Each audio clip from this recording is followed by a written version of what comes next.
Talvez as relíquias mais impressionantes e mais controvertidas que vêm dos tempos antigos sejam as pirâmides do Egito. Os restos de ao menos 70 ou 80 destas estruturas estão espalhadas ao longo da região superior do Nilo como lembretes silenciosos de uma civilização que uma vez foi poderosa. A maior e mais famosa pirâmide egípcia é Quéops, a Grande Pirâmide. Ela permanece ainda hoje, juntamente com várias outras, em um elevado platô de Gizé, Egito. Ela tem aproximadamente 500 pés de altura e cobre 13 acres de terra em sua base.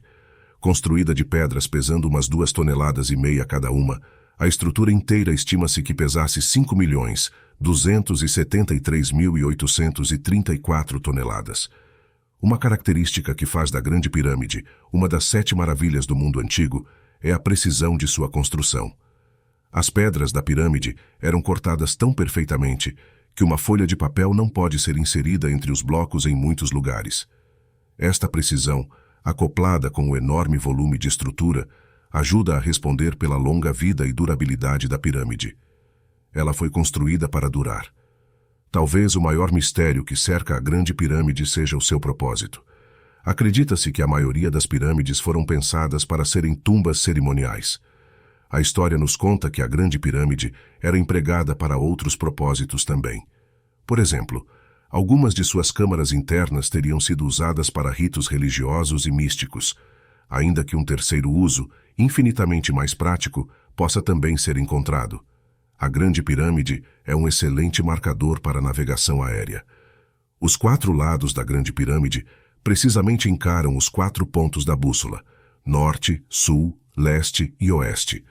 Os lados são direcionados tão precisamente que o desvio mais amplo é de apenas 1/12 de grau no lado leste. Além disso, a Grande Pirâmide é situada a menos de 5 milhas ao sul do 13º grau do paralelo norte. Ela, portanto, pode ser usada como um ponto de referência para seccionar o planeta inteiro em uma grade tridimensional de ângulos de 30, 60 e 90 graus com o Polo Norte, Polo Sul, Equador e o centro da Terra como pontos de referência. Esta característica é especialmente útil porque a Grande Pirâmide é localizada no centro de massas de terra do planeta.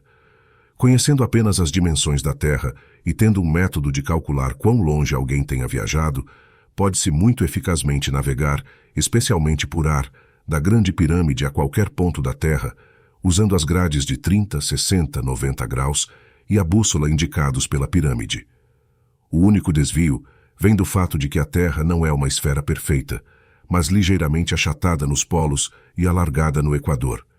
Contudo, este desvio é tão ligeiro, totalizando apenas 43,1 quilômetros, ou seja, 298avos de fração, que é facilmente compensado.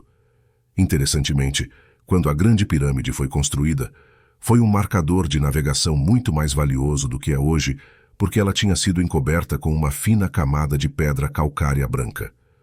Os blocos de pedra calcária foram gravados tão precisamente que a pirâmide à distância parecia como se tivesse sido entalhada em uma única rocha. A pedra calcária refletia o sol, tornando a pirâmide visível de uma distância muito maior.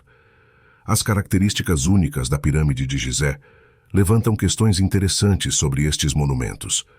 Já que eles serviam a uma função de navegação aérea tão bem elaborada, eles foram construídos, ao menos parcialmente, para este propósito. Se foram, quem possivelmente poderia ter um uso para eles em 2000 a.C.? Uma pista possível para este enigma pode estar na Lua. Em 22 de novembro de 1966, o Washington Post apresentou uma manchete de primeira página proclamando: 6 misteriosas sombras estatuescas fotografadas na Lua pelo orbitador. A história do Post, que mais tarde foi captada pelo Los Angeles Times, descreveu uma fotografia lunar tirada 2 dias antes pela sonda espacial americana Orbiter 2, quando ela passava entre 32 e 48 quilômetros acima da superfície da Lua. A fotografia parece revelar 6 pináculos arranjados em um padrão propositadamente geométrico dentro de uma pequena porção do Mar da Tranquilidade. A forma pontiaguda das sombras dos objetos lunares indicam que eles eram todos em forma de cone ou de pirâmide. Embora a divulgação de imprensa da NASA não mencione nada não usual sobre a fotografia, Outras pessoas acharam a fotografia notável. O Dr. William Blair, do Instituto de Biotecnologia Boeing, afirmou: se as cúspides, as formas pontiagudas em forma de cone, realmente foram resultado de algum evento geofísico, seria natural esperar vê-las distribuídas aleatoriamente. Como resultado, a triangulação seria um escaleno, 3 lados desiguais ou irregular, enquanto que estas concernentes ao objeto lunar levam a um sistema basilar, com coordenadas x, y, z no ângulo reto, 6 triângulos isósceles e 2 eixos consistindo em 3 pontos cada. A maior parte da pedra calcária já não existe mais. Exceto por uns poucos blocos encontrados na base da Grande Pirâmide, o revestimento de pedra calcária tem sido escavado das pirâmides desde o 1º milênio depois de Cristo. Na revista Argosy, o engenheiro espacial soviético Alexander Abromov deu um passo adiante ao afirmar: a distribuição destes objetos lunares é similar ao plano das pirâmides egípcias construídas pelos faraós Quéops, Quefren e Menkaura em Gizé, perto do Cairo. Os centros das espículas desta abaca lunar, o arranjo das pirâmides, estão arranjados precisamente do mesmo modo que os ápices, pontas das 3 grandes pirâmides. Assumindo que os doutores Blair e Abromov não tenham calculado mal, parece que algumas pirâmides da Terra podem ser parte de um sistema permanente de marcação que se estende a mais de um planeta de nosso sistema solar. O sistema pode ter se estendido a Marte. Objetos como pirâmides têm sido fotografados na superfície do planeta vermelho. As imagens tomadas pela missão americana Viking em 1976 mostram a região marciana de Sidônia, contendo objetos possivelmente como pirâmides, e o que parece ser uma enorme face esculpida próxima, encarando o céu. É fácil argumentar que as pirâmides marcianas e a face sejam formações naturais não diferentes de algumas encontradas na Terra.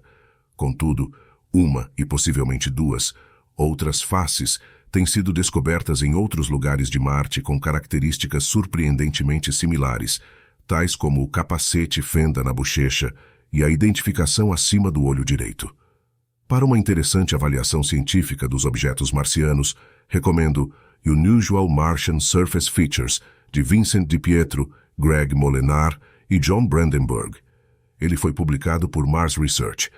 Talvez igualmente interessante seja o fato de que uma pirâmide em Sidônia tem um lado apontando para o norte, na direção do eixo de giro marciano. A chance deste alinhamento ser um acaso, ou há uma ligação entre a Grande Pirâmide de Gizé, que também é alinhada segundo as precisas direções da bússola? É de fato possível que os objetos na Lua e em Marte provarão ser apenas formações rochosas. As fotografias disponíveis parecem inadequadas para estabelecer as formações como artificiais. Se elas o são, está claro nas fotografias que foram submetidas a um bom grau de erosão. Somente uma olhada mais próxima das futuras missões à Lua e a Marte resolverão a controvérsia. Os objetos certamente valem uma investigação mais próxima, porque a Lua tem hospedado o fenômeno OVNI por séculos, inclusive dentro do Mar da Tranquilidade. Mesmo que os objetos lunares e marcianos se provem formações naturais, isto não mudaria a natureza claramente artificial das pirâmides do Egito. Mas para quem os egípcios antigos diziam estar construindo suas estruturas magnificentes? Como os antigos mesopotâmicos, os antigos egípcios afirmavam estar vivendo sob o governo de deuses extraterrestres de aparência humana. Os egípcios escreveram que seus deuses viajavam nos céus em barcos voadores. Estes barcos foram mais tarde mitologizados para explicar o movimento do Sol. Os deuses do período inicial do Egito eram ditos serem literais criaturas de carne e sangue, com as mesmas necessidades de alimentos e abrigos que os seres humanos. Casas reais foram construídas para eles. Estas casas eram mobiliadas com serventes humanos, que mais tarde se tornaram os primeiros sacerdotes do Egito. Segundo o renomado historiador James Henry Breasted, os primeiros serventes dos deuses eram homens leigos que realizavam seus deveres sem cerimônia ou ritual. Seus trabalhos consistiam simplesmente em prover os deuses, destas coisas que compõem as necessidades e luxos da riqueza e escalão do Egito naquele tempo: muita comida e bebida, boa roupa, música e dança. Muitas pessoas identificam a antiga religião egípcia com a adoração de animais. Este tipo de veneração era desconhecida durante o período inicial da civilização egípcia. Segundo o professor Breasted, Uma interessante compilação de não usuais fenômenos lunares é descoberto no relatório técnico R277 da NASA, intitulado Catálogo Cronológico de Eventos Lunares Relatados, de Barbara M. Middlehurst. Ele lista brevemente 579 avistamentos lunares não usuais, considerados confiáveis, começando no ano 1540 e terminando em 1967. O falcão, por exemplo, era um animal sagrado para o Deus Sol, e como tal, um falcão vivo poderia ter lugar no templo, onde ele seria alimentado e gentilmente tratado, como qualquer animal de estimação pudesse ser. Mas ele não era venerado, nem era objeto de um ritual elaborado como mais tarde viria a ser. Os registros dos antigos egípcios têm nos dado muitas pistas de que eles podem ter feito uso de um permanente sistema de marcação para navegar vários planetas do nosso sistema solar. Digo a sociedade tutelar. A primeira pirâmide do Egito foi projetada por Imhotep, primeiro-ministro do rei egípcio Zoser-Neterquet. Imhotep era conhecido como filho do mais importante deus tutelar do Egito durante seus dias, Ptah. A história egípcia escrita depois do tempo de Imhotep acrescenta que ele tinha recebido o projeto da pirâmide em um plano, que desceu do céu ao norte de Memfis, uma cidade do Antigo Egito. A grande pirâmide de Gizé foi construída várias gerações mais tarde, durante a Idade das Pirâmides, segundo os métodos estabelecidos por Imhotep. Foi durante a Idade das Pirâmides, que começou por volta de 2760 a.C., que a veneração de deuses de aparência humana alcançou seu ápice. Mais de 2.000 deuses existiam então. Foi para os seus deuses que os egípcios teriam construído suas pirâmides mais importantes. As muitas pirâmides construídas depois dessas em Gizé são geralmente inferiores e são vistas como imitações. Alguns teóricos acreditam que os antigos astronautas do Egito tinham usado sua tecnologia da idade espacial para levantar as pedras e ajudar na construção das pirâmides de Gizé. Esta hipótese não é certa e nem necessária para sustentar a teoria dos antigos astronautas. Os registros egípcios tendem a apoiar a ideia de que o trabalho humano tinha fornecido o músculo primário para a construção das pirâmides. Isto seria a confirmação da declaração mesopotâmica de que o Homo sapiens tinha sido criado para ser uma fonte de trabalho para os deuses tutelares. É surpreendente que os faraós e os sacerdotes que agiam continuamente em benefício dos deuses gozassem de tanta impopularidade diante do povo egípcio. O velho reino foi seguido de um período de fraqueza e de desassossego. Até mesmo a grande pirâmide de Quéops foi quebrada pelos insatisfeitos egípcios. Segundo o historiador Ahmed Fakri, os egípcios odiavam tanto os construtores das pirâmides que eles ameaçaram entrar nestas grandes tumbas e destruir as múmias dos reis. Um tal desprezo tão grande certamente não é surpreendente. No intuito de que as pirâmides fossem construídas, a sociedade egípcia foi mais repressiva, com a finalidade de fazer que o trabalho humano operasse tão eficientemente quanto um maquinário. As ocupações se tornaram rígidas e era difícil mudar de um trabalho para outro. Os homens leigos cessaram de servir aos deuses e um sacerdócio impenetrável foi então erigido. A felicidade pessoal e as posses eram sacrificadas em nome da produtividade no trabalho. O feudalismo havia chegado ao Egito. Enquanto os faraós estavam ocupados ajudando a transformar seus companheiros humanos em escravos, os deuses estavam fazendo-os de tolos. Imhotep, reputado como o filho do deus Ptah, instituiu o conceito de que os faraós eram reis-deuses. Este título elitista foi pouco apreciado pela maioria dos egípcios. Como deus-rei, os faraós eram levados a pensar que eles haviam sido elevados acima das multidões do sofrimento humano. Eles aprenderam que se cooperassem com os planos tutelares, escapariam do predicado humano ao se unirem aos deuses no céu. Este era apenas um passo. Os faraós só teriam permissão de escapar da terra depois que tivessem morrido.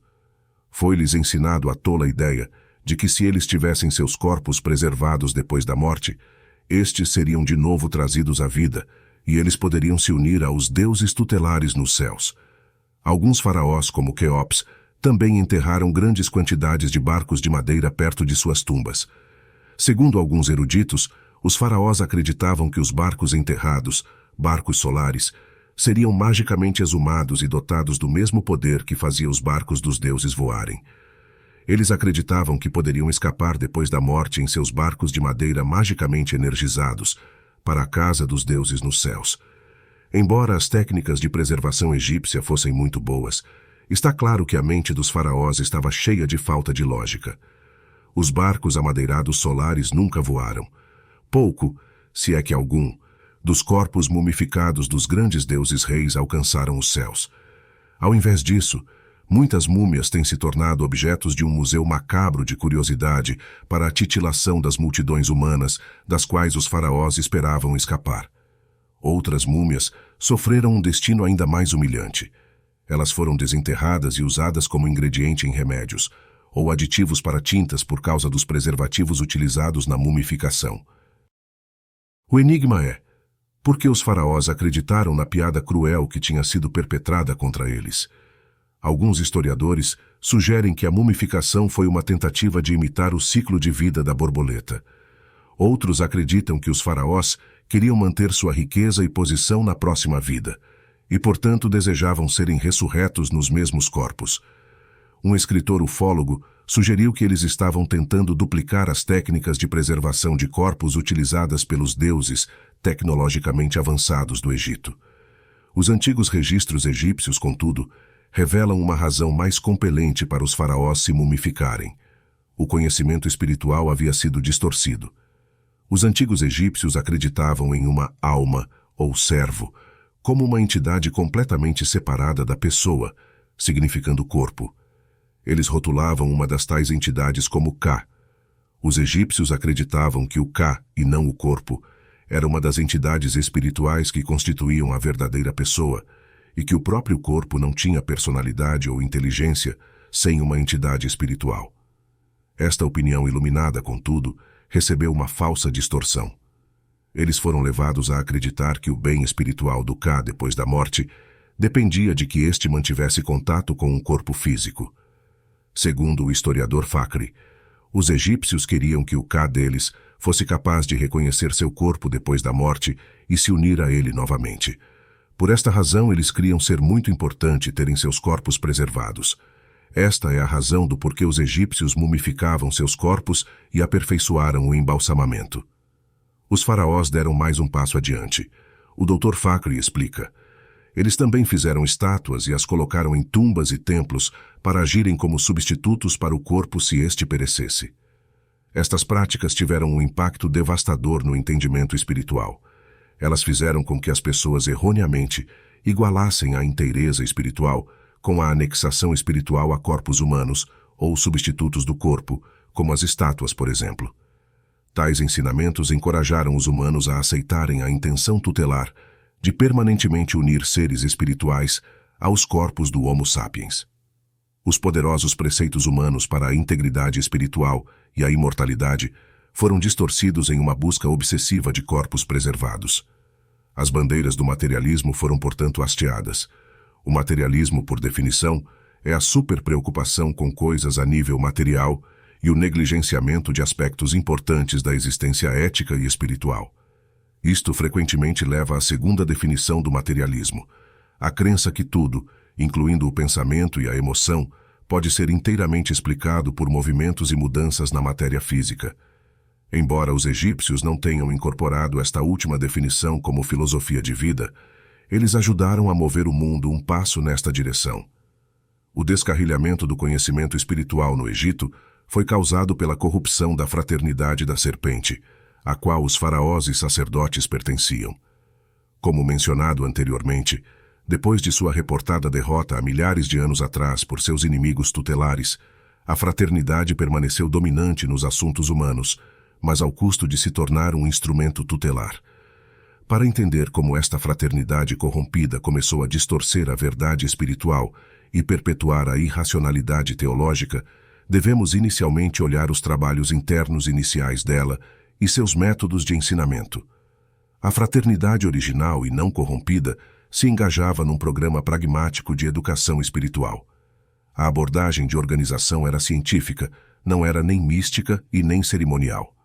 O assunto do espírito era considerado tão importante quanto qualquer outra ciência.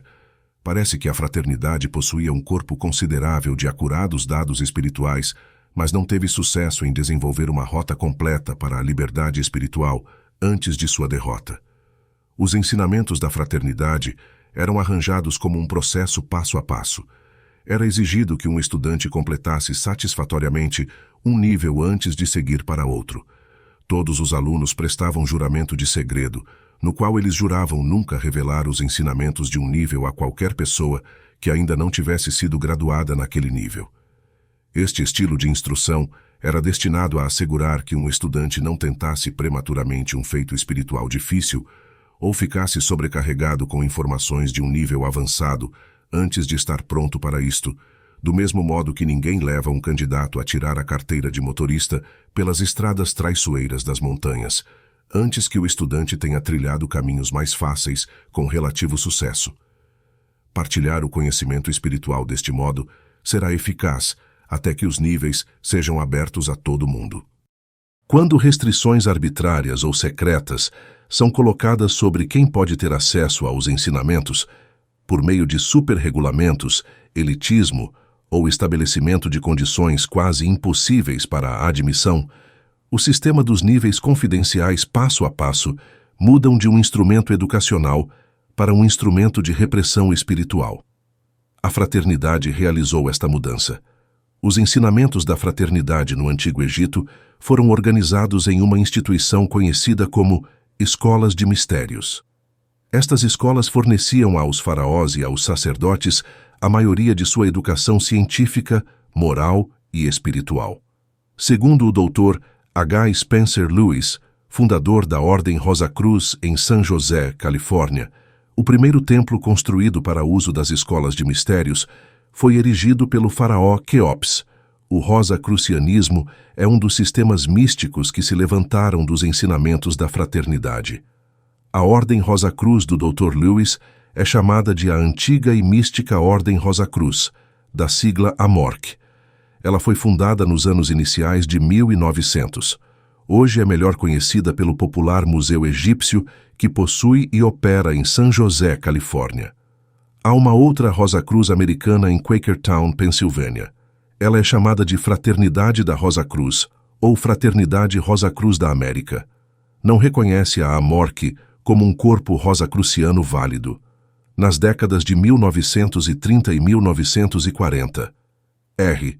Swinburne Clymer, Supremo Grão-Mestre da Fraternidade Rosacruciana, em Quakertown, publicou um número de escritos denunciando a AMORC.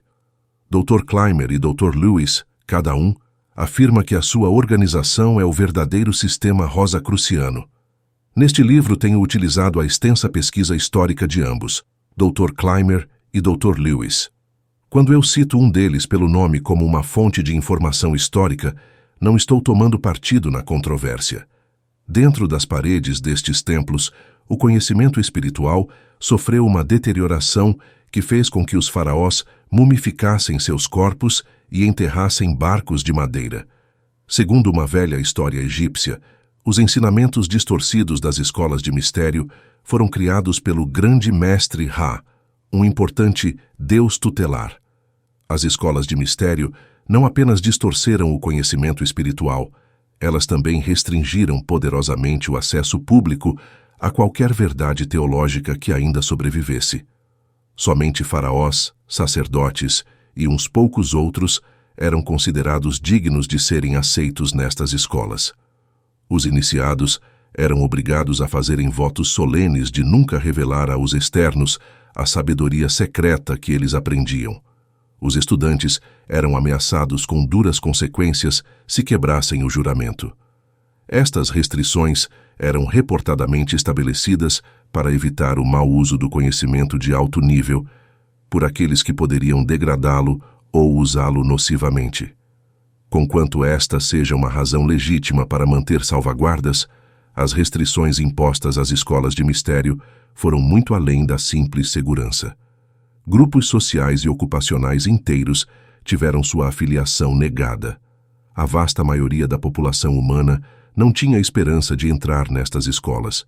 Seu acesso a qualquer conhecimento espiritual que houvesse sobrevivido era, portanto, severamente limitado.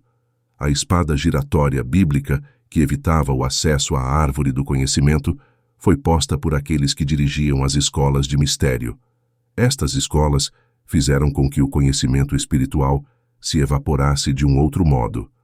Elas proibiam seus membros de fisicamente registrarem os ensinamentos mais avançados. Os iniciados eram obrigados a reter a informação oralmente. Não há meio mais rápido de se perder o conhecimento do que proibindo-o de ser escrito. Não importa quão sinceras e bem treinadas as pessoas possam ser, a tradição oral invariavelmente resulta em mudanças nas ideias que são transmitidas.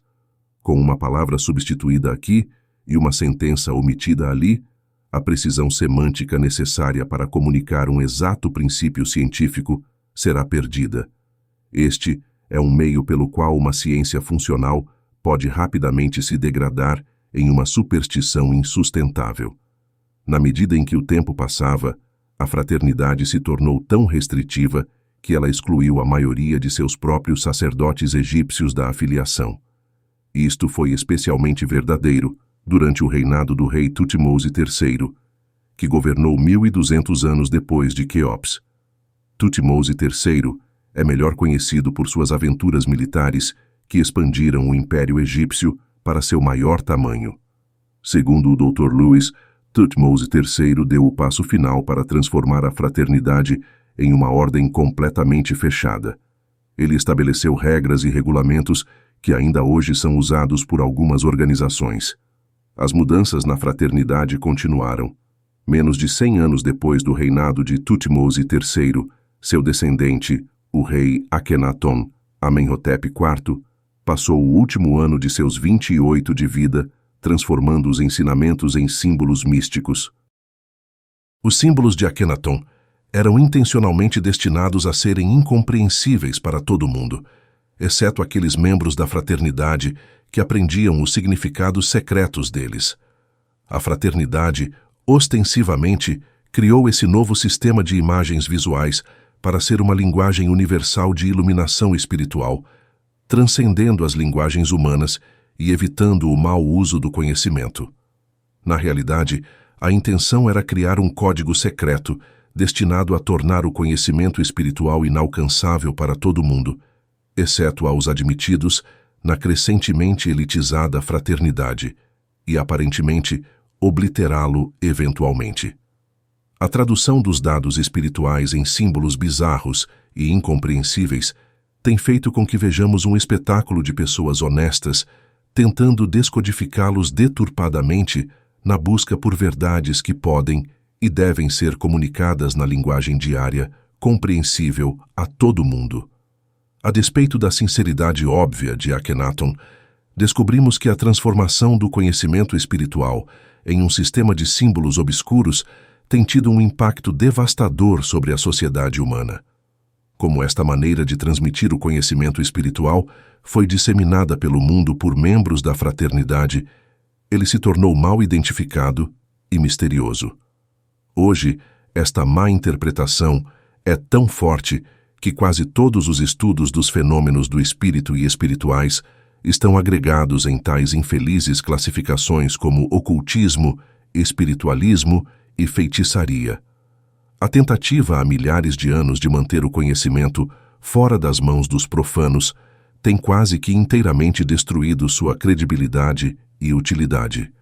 O simbolismo da fraternidade foi uma das peças da espada giratória bíblica bloqueando o acesso humano ao conhecimento espiritual. O que resta é apenas confusão, ignorância e a superstição que tem vindo a caracterizar este campo hoje. Akhenaton presidiu um outro importante desenvolvimento na fraternidade. Embora o jovem governante tivesse atuado pobremente como um líder político, ele obteve uma fama duradoura por seus esforços em pioneirar a causa do monoteísmo, isto é, a veneração de um só Deus. O monoteísmo foi um ensinamento da fraternidade, e muitos historiadores citam Akhenaton como a primeira figura histórica a amplamente promulgar o conceito. Para auxiliar a instituição do monoteísmo da fraternidade, Akhenaton mudou a capital do Egito para a cidade de El Amarna. Ele também realocou o templo principal da fraternidade para lá. Quando a capital egípcia retornou para seu local de origem, a fraternidade permaneceu em El Amarna. Isto sinalizou uma importante quebra entre o sacerdócio estabelecido do Egito, que resistiu ao monoteísmo de Akenaton, e a fraternidade altamente exclusiva, que não mais admitia sacerdotes em sua filiação. O antigo império egípcio decaiu e desapareceu. A fraternidade da serpente viajou muito mais. Ela sobreviveu e se expandiu ao enviar para fora do Egito missionários e conquistadores que estabeleceram ramos e derivações dela pelo mundo civilizado. Estes emissários da fraternidade disseminaram amplamente a nova religião de um Deus e, eventualmente, a tornaram a teologia dominante pelo mundo. Além de lançar a teologia de um só Deus, a fraternidade da serpente criou muitos dos símbolos e regalias ainda utilizados por algumas importantes religiões monoteístas hoje. Por exemplo, o Templo da Fraternidade em El Amarna foi construído na forma de uma cruz, um símbolo mais tarde adotado por sua derivação mais famosa, a cristandade. Alguns membros da fraternidade no Egito usavam as mesmas vestimentas especiais, com uma corda no quadril e uma cobertura para a cabeça, que mais tarde foi usada pelos monges cristãos. O sacerdote-chefe do templo egípcio usava o mesmo tipo de vestimenta de mangas largas, usadas hoje pelos clérigos e cantores de coros. O sacerdote-chefe também raspava sua cabeça em uma pequena coroa no topo, um ato mais tarde adotado pelos frades cristãos. Muitos teólogos apresentam o cristianismo como uma importante inovação religiosa. A veneração de um só Deus espiritual é, de fato, um melhoramento em relação à idolatria de estátuas de pedra e deselegantes animais. Infelizmente, o monoteísmo da fraternidade ainda não representou um retorno à acurácia completa. Este simplesmente acrescentou distorções para seja qual for o conhecimento espiritual que tenha permanecido. Baseado no que estamos conhecendo sobre a natureza do ser espiritual, encontramos duas falsas distorções que parecem jazer na definição da fraternidade de um ser supremo. Primeiramente, os monoteísmos da fraternidade, que incluem o judaísmo, o cristianismo e o islamismo, ensinam que um ser supremo foi o criador do universo físico e das formas físicas de vida dentro do universo. Como outras religiões têm notado, se nosso universo é produto de uma atividade espiritual, então parece que todos os seres espirituais dentro do universo são responsáveis por sua criação e perpetuação.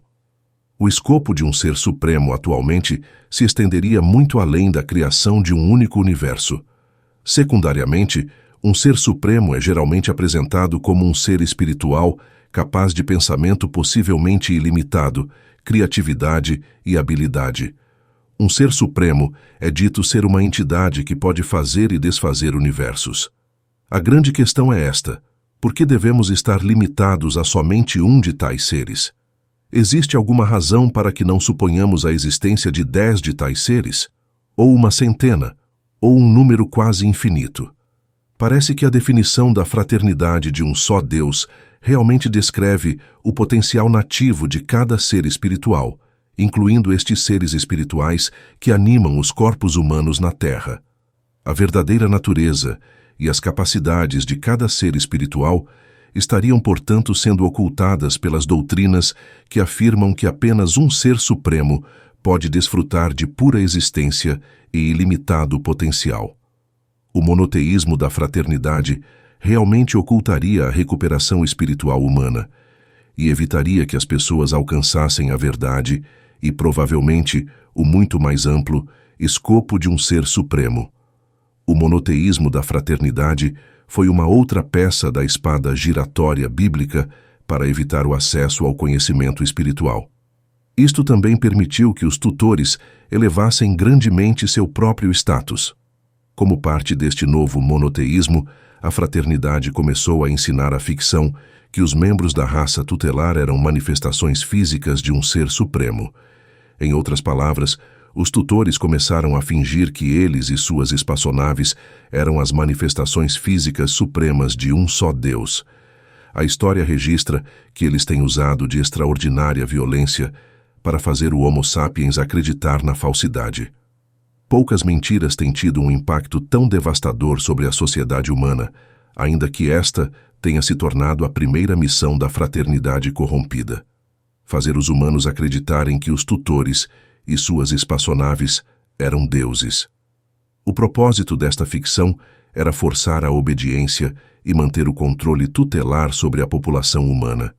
Em nenhum caso isto é mais claro, ou os resultados mais visivelmente trágicos, do que na história bíblica dos antigos hebreus e seu Deus único, chamado Jeová.